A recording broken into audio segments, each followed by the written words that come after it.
our last video, we discussed about moisture content and its concepts. Now, before that video, I had uploaded a video which had contents based on heat exchanger. So some of the aspirants had doubt. जो question मुझे दिया गया था वो Excel group का था, gate में आ चुका है. तो पहले हम हीट एक्सचेंजर के उस क्वेश्चन को सॉल्व करेंगे. उस क्वेश्चन को सॉल्व करने के बाद उस वीडियो में हम सीखेंगे थर्मल प्रोसेस कैलकुलेशंस, जो कि बेस्ड होगा D value, Z value, F value, इन सब पे. तो पहले हम हीट एक्सचेंजर के क्वेश्चन को सॉल्व करते हैं. उसके पहले let me tell you one more thing, जो कि मेरे पास बार बार क्वेश्चंस आ रहे हैं एक्सी एंड एक्सेल ग्रुप को लेकर, जो कंफ्यूजन क्रिएट हो रहा है. एक्सी एंड एक्सेल ग्रुप दोनों की फूड टेक्नोलॉजी का सिलेबस सेम है, क्वेश्चन पेपर का पैटर्न सेम है. तो ये जो वीडियोस है वो दोनों ग्रुप के स्टूडेंट्स के लिए इक्वली बेनिफिशियल है. आप दोनों ग्रुप के स्टूडेंट्स जो है वो इनसे प्रैक्टिस कर सकते हैं. So let us move on to the question which was given to me. Question है water flowing at a rate of 1 kg per minute. क्या बोल रहा है? वाटर फ्लो कर रहा है. वाटर का मास कितना दिया हुआ है? 1 kg. वो 1 मिनट में फ्लो कर रहा है. Is heated from 12 to 80 degree Celsius. मतलब इनिशियल टेम्परेचर वाटर का था 12 डिग्री सेल्सियस. इसको हीट करना है कितने डिग्री सेल्सियस तक? 80 डिग्री सेल्सियस. हीट एक्सचेंजर में obviously you have to use another fluid to heat a substance. तो यहाँ वाटर को हीट करना है. किसकी हेल्प से हीट करें? With flue gas supplied eight a rate of 3 kg per minute. That means flue gas का मास कितना दिया हुआ है? 3 kg. The temperature and specific heat of flue gas is 180 degree Celsius and 1.05 kilojoule per kg Kelvin. So temperature दिया हुआ है and specific heat भी दिया हुआ है, right? अब बोला गया है the specific heat of water is 4.2 kilojoule per kg Kelvin and the flow is parallel. Parallel flow बोल दिया गया है. We have to find out the LMTD. Now look at this question. यहाँ पे क्या दिया हुआ है? Blank and then a question mark. मतलब आपको इसे सॉल्व करके आंसर पुट करना है. इसके लिए कोई नेगेटिव मार्किंग नहीं होगी. हीट एक्सचेंजर का क्वेश्चन है तो ऑब्वियसली पहला काम क्या करेंगे? ड्रॉ कर लेंगे डायग्राम. जब भी आपको कोई क्वेश्चन मिले न्यूमेरिकल, फर्स्ट काम आप यही कीजिएगा कि आप डायग्राम ड्रॉ कर लो.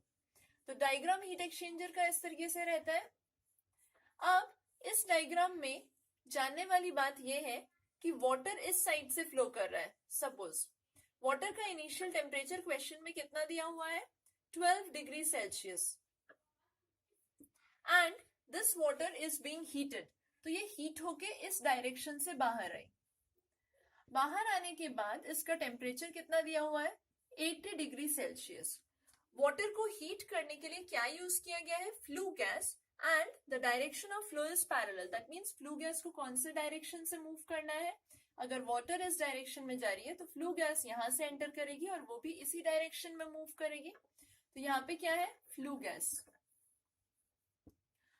फ्लू गैस का टेम्परेचर कितना बोल दिया गया है? 180 डिग्री सेल्सियस. ये क्वेश्चन में हमें बता दिया गया है. सो लेट अस कंसिडर जो वाटर एंटर कर रही थी उसका टेम्परेचर है T1. जो वाटर बाहर आई, this is hot water. This is at temperature T2. जो फ्लू गैस हमने यूज किया उसका टेम्परेचर है T3 and flu gas will obviously come out. ये हॉट फ्लू गैस है और यहाँ पे क्या होगा? जो फ्लू गैस बाहर आएगा वो क्या हो जाएगा? Cold. So this flue guys have temperature T4. ये T4 टेम्परेचर कितना है हमें नहीं पता. अब एक चीज समझने वाली है वो ये कि वाटर को क्या करना है? हीट करना है. ये वाटर हीट होगी और वो हीट किससे एब्जॉर्व करेगी? फ्लू गैस से. तो क्या हम कह सकते हैं कि heat released by the flue gas is equal to the heat absorbed by water? That is the basic concept needed to solve this question. So let us now solve the question. Question को solve करने के लिए पहले जो आपको करना है, datas को नोट करना है कि कौन कौन से डेटा क्वेश्चन में प्रोवाइड कर दिए गए हैं. क्वेश्चन में क्या क्या प्रोवाइड किया गया है? You have been provided with the mass of water, the specific heat of water, the mass of the flue gas and the specific heat of the flue gas. So first we'll calculate the heat transfer कि water ने कितना heat absorb किया.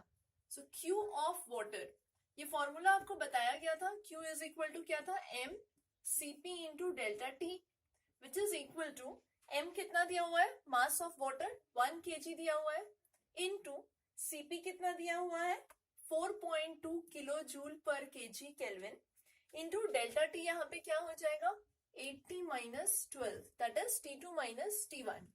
इसको जब आप solve करोगे तो आपका आंसर आएगा 285.6 किलो जूल।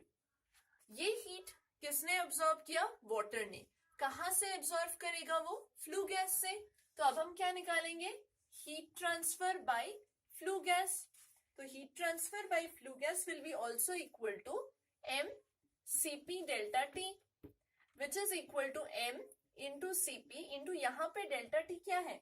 यहाँ पे डेल्टा T है आपका T3 माइनस T4,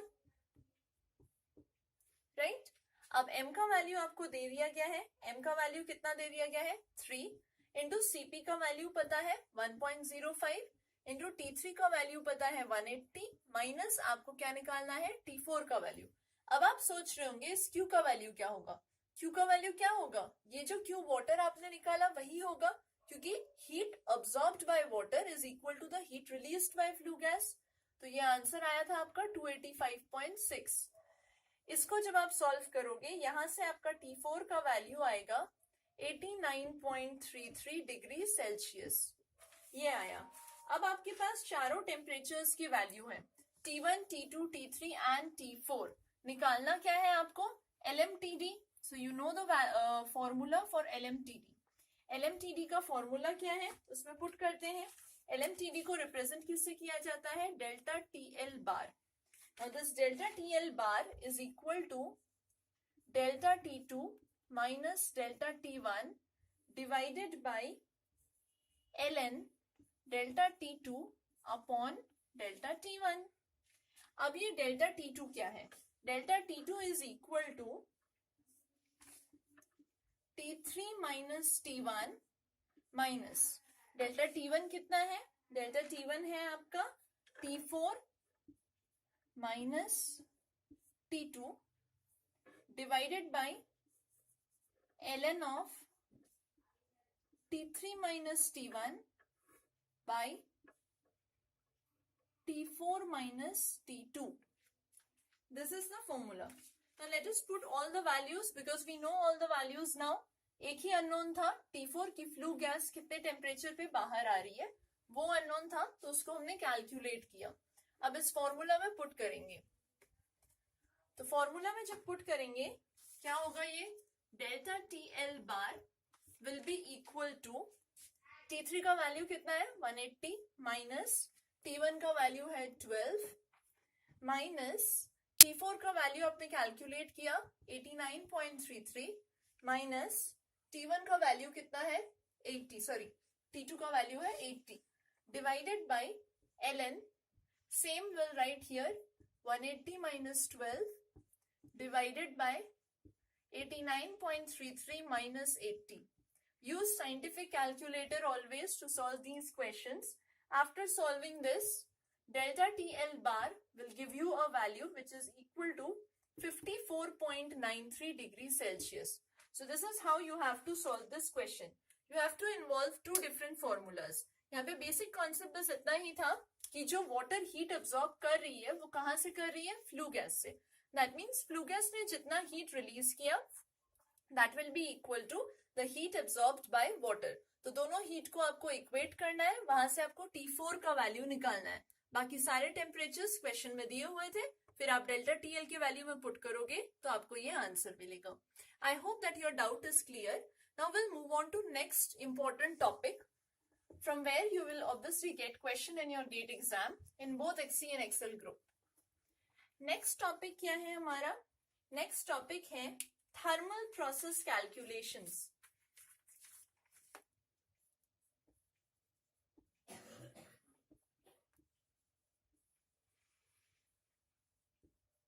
पहले हम इसके कॉन्सेप्ट्स जानेंगे, फॉर्मूलाज जानेंगे और फिर इसके न्यूमेरिकल्स करेंगे। पहली बात ये आती है कि यहाँ पे थर्मल वर्ड का यूज किया गया। थर्मल ये वर्ड किससे रिलेटेड है? ऑब्वियसली हीट से। तो हम हीट किसे सप्लाई करेंगे? किसे सप्लाई करेंगे? ऑब्वियसली एक फूड मटेरियल को सप्लाई करेंगे। Why we will heat a food substance? Water को फॉर एग्जाम्पल पहले हम बॉयल करके पिया करते थे जब एक्वागार्ड वगैरह नहीं थे। क्यों हम वाटर को बॉयल करके पीते थे? ताकि हम वाटर में जो माइक्रो ऑर्गेनिजम्स हैं उसको किल कर सके। तो सेम चीज, सेम मेथोडोलॉजी अभी अप्लाई की जाती है। फूड सब्सटेंस को हीट किया जाता है to kill the micro organisms present in the food so that we can preserve the food for a longer period of time. That means we need to increase the shelf life of food. उस heating process को बोला जाता है sterilization. Sterilization generally it is carried out at 121.1 degree Celsius. अगर question में कोई value mention नहीं है टेम्परेचर का, तो आप इसी को स्टैंडर्ड वैल्यू कंसिडर करके न्यूमेरिकल को सॉल्व करोगे। तो इस 121.1 डिग्री सेल्सियस पे जब आप एक सब्सटेंस को हीट कर रहे हो, what we are saying is the microorganisms they get destroyed, they are killed. तो इनिशियली कंसिडर करते हैं कि जब हमारा टाइम t इक्वल टू 0 था, यहाँ पे स्मॉल t क्या है? टाइम। जब टाइम 0 था उस टाइम पे फूड मटेरियल में कुछ माइक्रो ऑर्गेनिजम्स प्रेजेंट है, let that be n0। n0 क्या है? इनिशियली जो number of microorganisms present है वो। आफ्टर हीटिंग, जब आपने हीट कर लिया उसके बाद कितना प्रेजेंट रहा? n। तो ये n क्या हो जाएगा? ये n है आपका number of viable organisms. Number of viable organisms, ये जो नंबर ऑफ वायबल ऑर्गेनिजम्स हैं ये क्या डिसाइड करेंगे? Probability of spoilage. समझ ही सकते हो आप, यहाँ पे जितने नंबर ऑफ माइक्रो ऑर्गेनिजम्स थे, सपोज ये 100 है, आपने हीट किया, 100 के बाद अगर 90 ऑर्गेनिजम्स बच गए आफ्टर हीटिंग, तो क्या होगा? फूड की शेल्फ लाइफ कम है, वो जल्दी खराब हो जाएगी। वहीं पे अगर 60 ऑर्गेनिजम्स बचे हुए हैं तो इसका मतलब क्या हुआ कि फूड की शेल्फ लाइफ इंक्रीज हो गई। तो हम कह सकते हैं कि ये जो n है, this is considered to be the probability of spoilage. That means the more the value of n, the less will be the shelf life of food, and the lesser the value of n, the more will be the shelf life of food. तो आपको यहाँ पे 3 terms मिले। पहला हुआ time, दूसरा हुआ n0 और तीसरा क्या है? n। ये n0 एंड n क्या है? Number of organisms. स्टार्टिंग में n0 था, जब आपने हीट सप्लाई कर दिया उसके बाद क्या हुआ? n।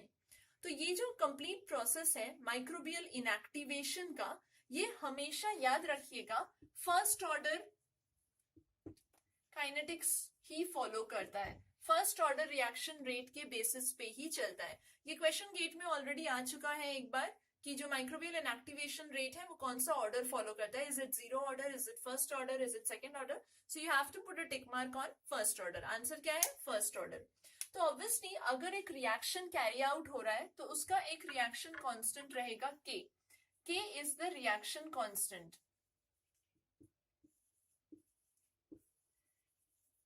K क्या है? Reaction constant. अब बात आती है कि इन सब क्वांटिटीज को अगर हम एक फॉर्मूला में इंक्लूड करना चाहें तो हम कैसे करेंगे? इस प्रोसेस स्टेरिलाइजेशन को यूज किया जाता है कैनिंग में भी। जो कैन्ड फूड आइटम्स हैं उनको भी स्टेरिलाइज करने के बाद ही प्रिजर्व किया जाता है, तो कैन्ड फूड आइटम्स की शेल्फ लाइफ ज्यादा होती है। फॉर्मूला सेज, आपको फॉर्मूला याद रखना है। Based on this formula you will solve numerical. log of n upon n0, this is 0, is equal to minus t upon d. तो n n0 ये दो टर्म्स आपको ऑलरेडी पता है, t के बारे में पता है। The new term which you got is d. Now what is this d? d is the decimal reduction time.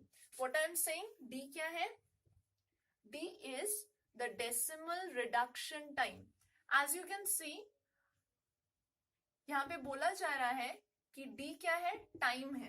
अगर टाइम है तो ऑब्वियसली d का यूनिट किस में हो सकता है? सेकंड में हो सकता है, मिनट में हो सकता है, या आवर में हो सकता है। जनरली आपको जो न्यूमेरिकल्स प्रोवाइड किए जाएंगे क्वेश्चन पेपर में, वहां पे आपको देखने मिलेगा यूनिट मिनट में लिखा हुआ है। ये ध्यान रखिएगा। क्वेश्चन पेपर में समझने का तरीका कैसे है, कैसे क्वेश्चन को पढ़ के आप समझोगे कि किसका वैल्यू दिया हुआ है। अगर मिनट में दिया हुआ है वैल्यू तो समझना है कि वो डी वैल्यू दिया हुआ है। तो डी क्या है? Decimal reduction time. अब आपको एक बात बताई गई कि एक माइक्रोबियल इनएक्टिवेशन प्रोसेस चल रहा है, एक केमिकल प्रोसेस है वो, तो वहां पे एक रिएक्शन कांस्टेंट आएगा k। तो k का अब इन सबके साथ क्या रिलेशन है? k का रिलेशन ये है कि d is equal to ln10 divided by k. If you solve this, ln10 का वैल्यू आएगा 2.303 divided by k. So you have to remember two formulas. First important formula is this: log of n by n0 is equal to minus t by d.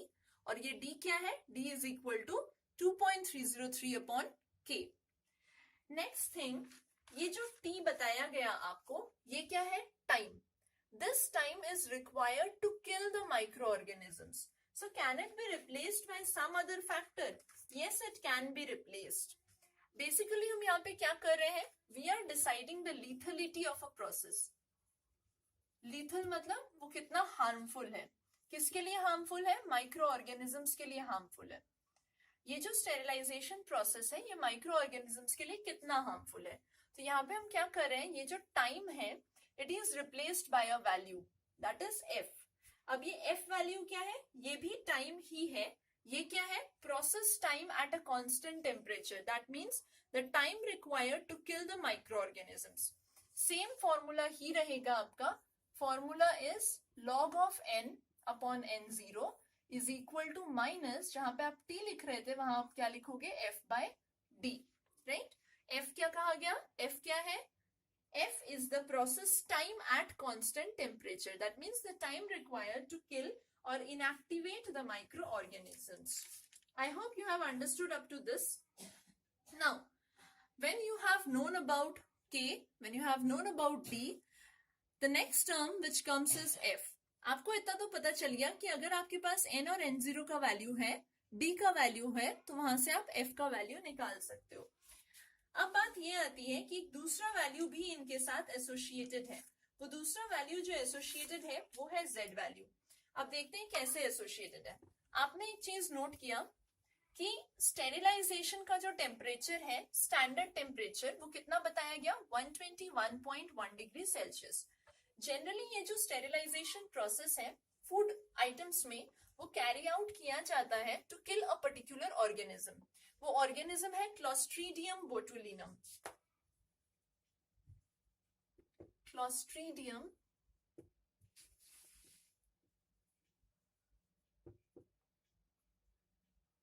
Botulinum. लेकिन इसके अलावा भी तो दूसरे micro organisms हो सकते हैं. At that point of time temperature में चेंज लाने की जरूरत है. तो हमें एक ऐसे फॉर्मूला की जरूरत है जहां पे टेम्परेचर भी इन्वॉल्व हो. तो फॉर्मूला क्या कह रहा है? log of f upon f0 is equal to t0 minus t divided by z. यहाँ पे f0 क्या है? इनिशियली जब 0 टाइम है तब f का वैल्यू कितना है? ये फाइनल f. और ये जो t0 एंड t है, यहाँ पे कैपिटल T का वैल्यू क्या है? टेम्परेचर. इनिशियली आपने कितना टेम्परेचर रखा था और फाइनली आपने कितना टेम्परेचर रखा. अब एक नया टर्म आपको मिला यहाँ पे z. ये z क्या है? Z is defined as the temperature change needed to change the microbial inactivation rate by a factor of 10. What I am saying is, Z क्या है? Z is the temperature change. कितना temperature change आपको करना है? Needed to change the microbial inactivation rate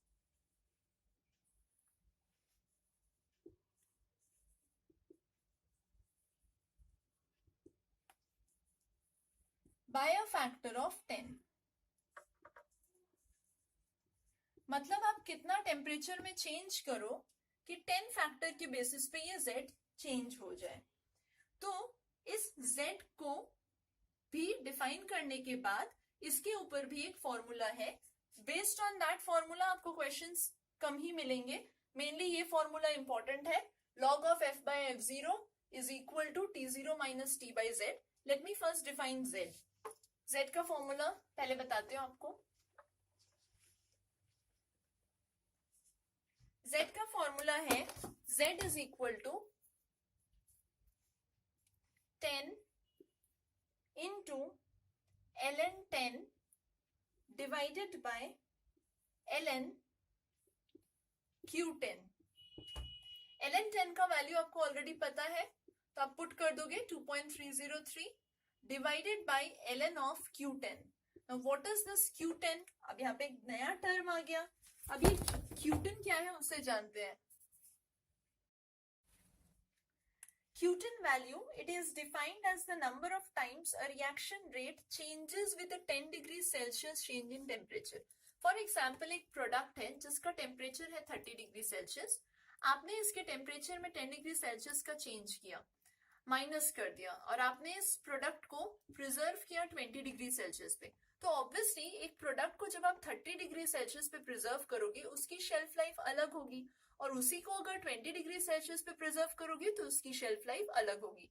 तो Q10 value क्या कह रहा है कि 10 degree Celsius change in temperature जब हम कर रहे हैं तो तब रिएक्शन रेट में जो चेंज आ रहा है वो है Q10 वैल्यू. जनरली कहा जा रहा है कि Q10 value, it's acting as a thumb rule in food industry, it is considered as 2. अगर क्वेश्चन में कुछ मेंशन्ड नहीं है तो आप Q10 वैल्यू कितना ले लोगे, 2. तो आपको समझ में आया F वैल्यू, आपको पता चला D वैल्यू के बारे में, आपको पता चला Z वैल्यू के बारे में, एंड आपको क्या पता चला, Q10 वैल्यू के बारे में. So you now know a formula that log of F upon F0 that is equal to T0 minus T divided by Z. This is one of the important formulas. इसी को आप लिख सकते हो log of D upon D0 is equal to T0 minus T upon Z. ये दो formulas याद रखिएगा, या तो आप F से सॉल्व कर सकते हो या फिर D से सॉल्व किया जा सकता है. So I hope you have understood the formulas. और भी क्लियर होगा जब आप न्यूमेरिकल सॉल्व करोगे. पहले हम सिंगल फॉर्मूला पे बेस्ड एक न्यूमेरिकल सॉल्व करते हैं. गेट एग्जाम में ये न्यूमेरिकल आ चुका है, सो let us just solve that numerical. Question क्या कह रहा है, a suspension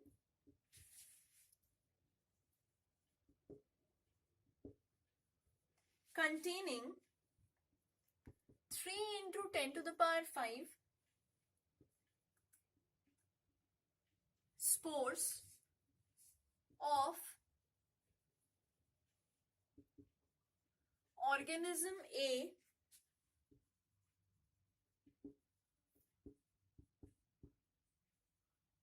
having a D value of 1.5 minute at 121.1 degree Celsius and 8 into 10 to the power 6 spores of organism B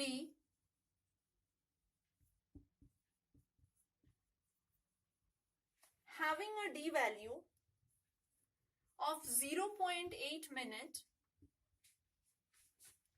at 121.1 degree Celsius is heated at a uniform constant temperature.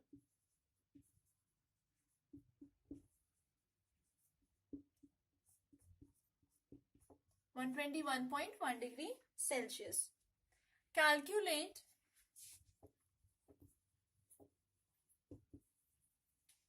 the heating time for the suspension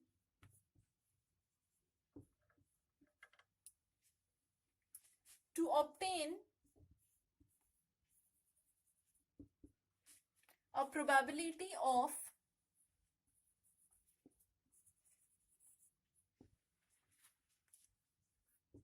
spoilage of 1/1000. Let us first understand the question. क्या पूछा है आपसे? Calculate the heating time, मतलब आपको क्या निकालना है? Small T. किस लिए निकालना है? To obtain a probability of spoilage of 1/1000. Probability of spoilage मैंने आपको क्या बताया था, क्या था वो, n। तो आपको n का वैल्यू बता दिया गया है। अब क्वेश्चन में क्या बोल रहा है, देयर इज अ सस्पेंशन, एक सस्पेंशन है जिसमें क्या प्रेजेंट है, दो डिफरेंट ऑर्गेनिजम्स प्रेजेंट है, organism A and organism B. Organism A में इनिशियली कितने स्पोर्स प्रेजेंट है, 3 into 10 to the power 5। That means ये क्या हुआ, n0 number of organisms. D value कितना दिया हुआ है, 1.5 मिनट। तो डी वैल्यू पता है, n का वैल्यू पता है, n0 का वैल्यू पता है, तो यहां से स्मॉल t का वैल्यू पता चल जाएगा फ्रॉम द फॉर्मूला।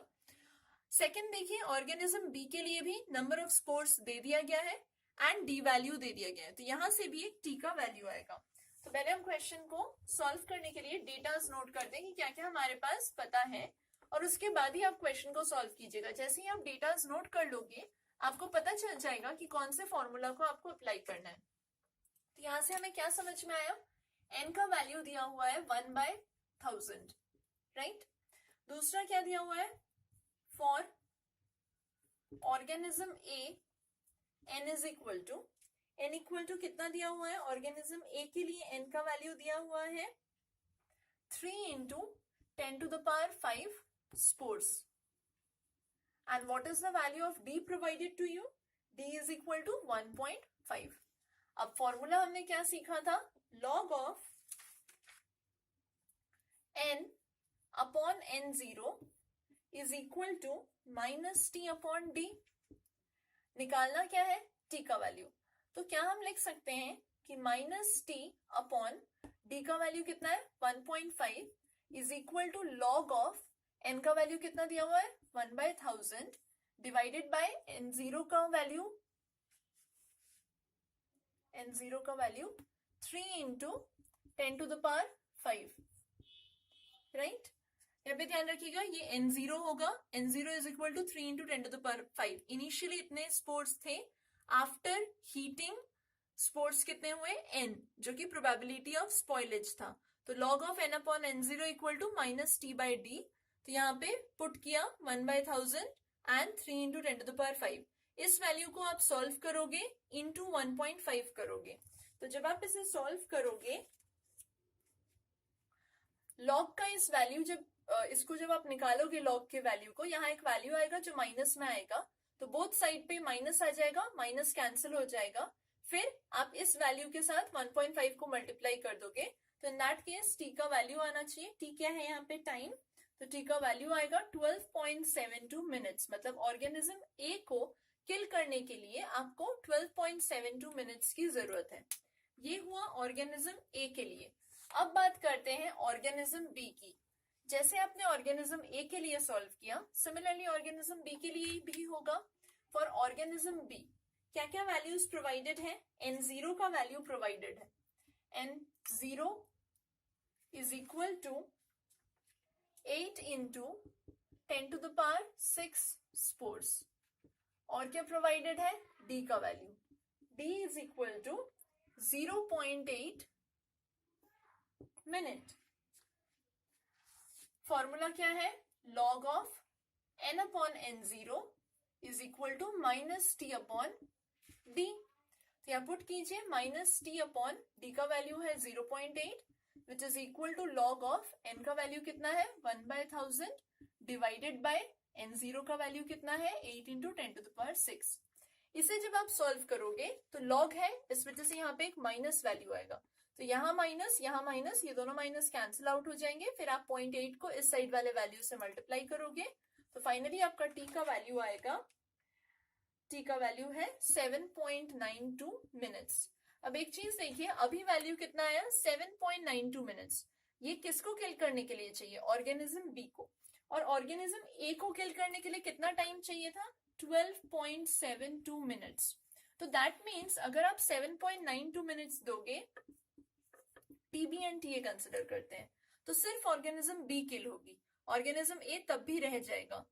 लेकिन अगर हम 12.72 मिनट्स तक हीट करें तो TA एंड TB दोनों का पर्पस सॉल्व हो रहा है, मतलब ए भी किल होगा, बी भी किल होगा। तो हमारा फाइनल आंसर क्या होना चाहिए, हमें कितना टाइम प्रोवाइड करना चाहिए, 12.72 मिनट्स।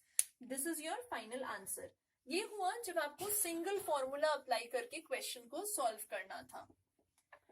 आपको ऐसे भी क्वेश्चंस मिल सकते हैं जहां पे आपको एक से ज्यादा फॉर्मूला को अप्लाई करने की जरूरत पड़े। Let us solve one more numerical based from this particular concept only, जो आपने अभी सीखा। क्वेश्चन कह रहा है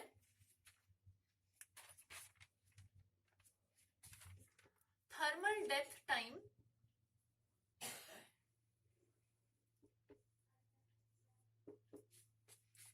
इसे शॉर्ट फॉर्म में लिखा जा रहा है TDT ऑफ क्लोस्ट्रीडियम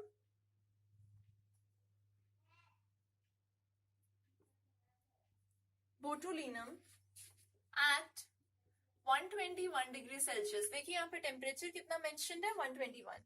अगर मेंशन नहीं होता तो हम स्टैंडर्ड ले लेते 121.1 is 2.78 minute with a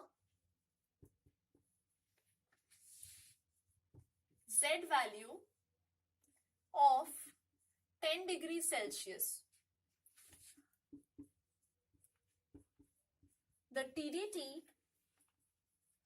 of the microorganism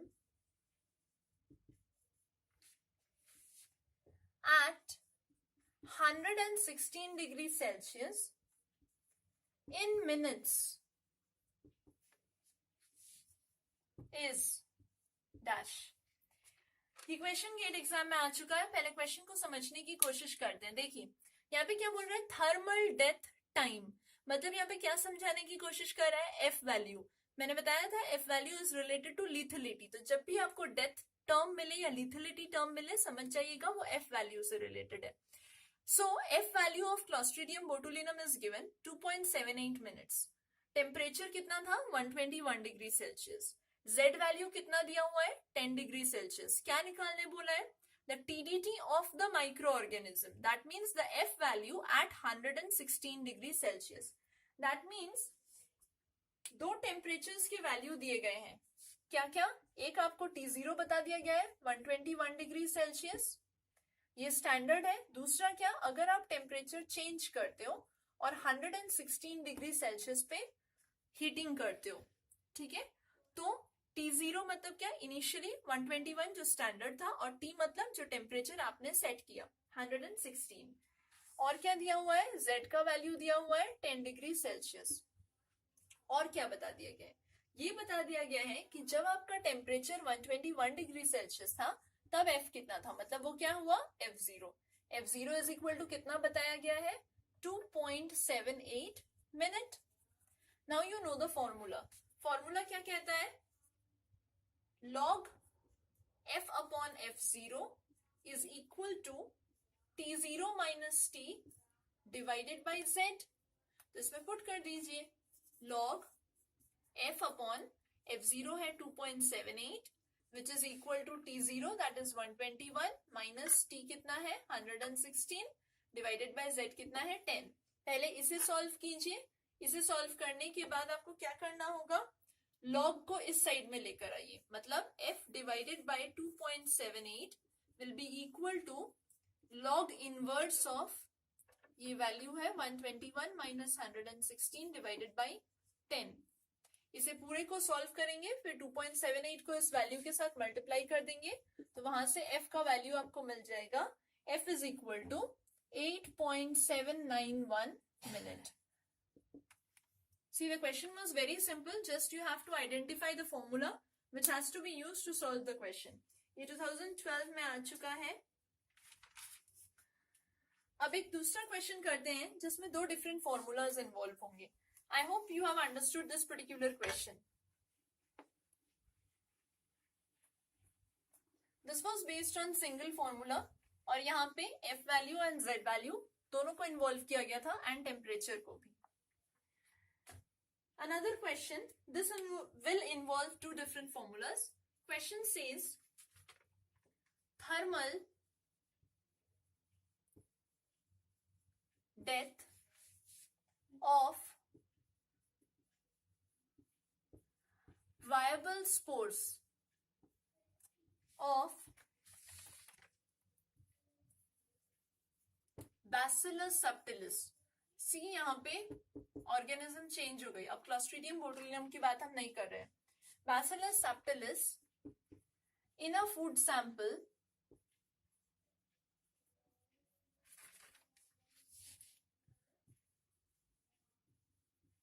follows a first order kinetics with a specific death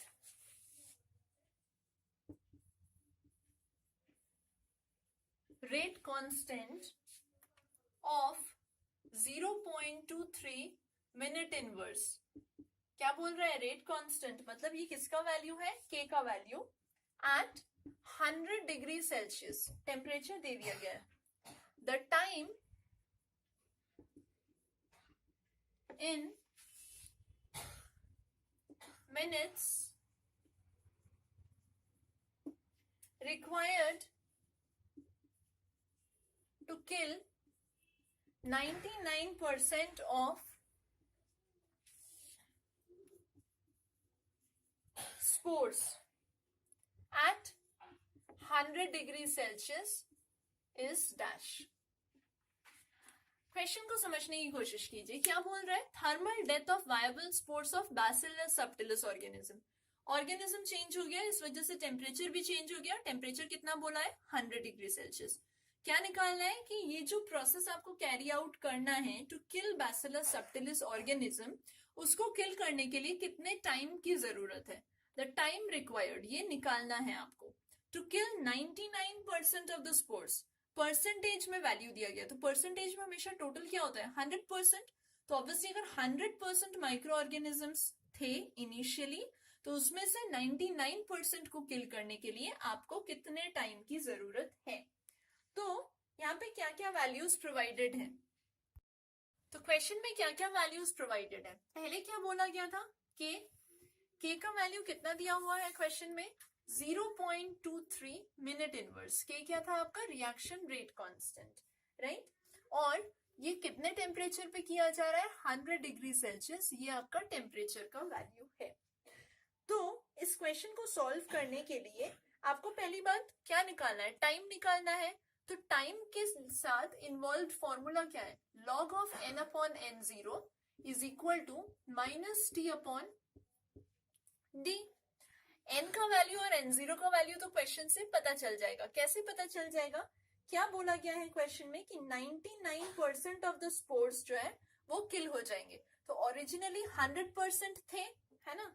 तो n0 को हम क्या कंसिडर कर सकते हैं? 100 number of spores initially present. और n क्या हुआ? 99% किल्ड। 99% मतलब हम इसे लिख सकते हैं 99 by 100 which is equal to 0.99। निकालना क्या है आपको? टाइम का वैल्यू। अभी भी अननोन वैल्यू क्या है? d।